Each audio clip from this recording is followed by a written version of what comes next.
আসসালামু আলাইকুম। গুম খুনের সাথে যেসব অফিসারগুলা জড়িত তাদেরকে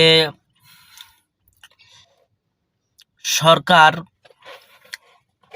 গ্রেপ্তারের অনুমতি দিয়েছে আদালত, এবং সেনাবাহিনী কালকে ব্রিফিং করে বলছে 15 জনকে হেফাজতে নিছে, একজন পলাইছে। আমি সেনাবাহিনীকে অনুরোধ করব, আমরা তাদেরকে আপনারা হেফাজতে না নিয়ে তাদেরকে আপনারা পুলিশের কাছে হস্তান্তর করেন।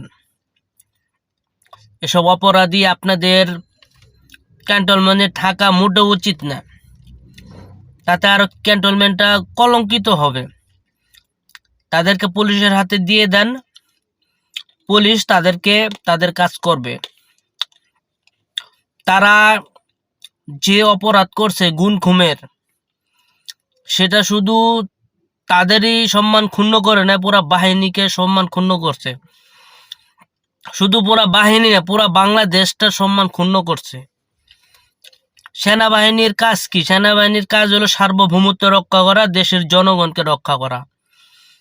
কিন্তু তারা এটা না করে, তারা লোভের কারণে তারা একটা দলের, একটা সরকারের তারা জঘন্যতম কাজের সাথে লিপ্ত ছিল। এটা শুধু সাধারণ ব্যাপার না, এটা দীর্ঘমেয়াদী একটা পরিকল্পনার অংশ। একটা বাহিনী যদি তাদের অস্তিত্ব বিলীন করে দেয়, তাহলে একটা দেশের কি থাকে? আর 25 জন জেনারেল, এরা তো সাধারণ কোনো রাম পাবলিক না। তাদের প্রতি কোনো মায়া দেখানোর প্রশ্নই আসে না।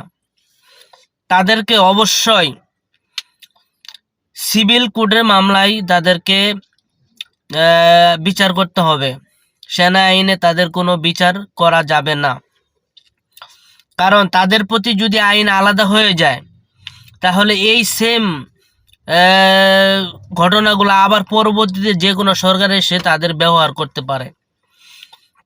তাই আমরা সেনাবাহিনীকে অনুরোধ করব যে সেনাবাহিনী যে প্রধান আছে, উনি যে যাই করুক না কেন, ওনাকে 5 আগস্টে পরে মানুষ ভালোবাসছিল, এখনো বাসবে যদি উনি সঠিক ইটা করে নেন। উনার উচিত হবে যাদের ওয়ারেন্ট জারি হয়েছে তাদেরকে ধরে পুলিশের হাতে দেওয়া।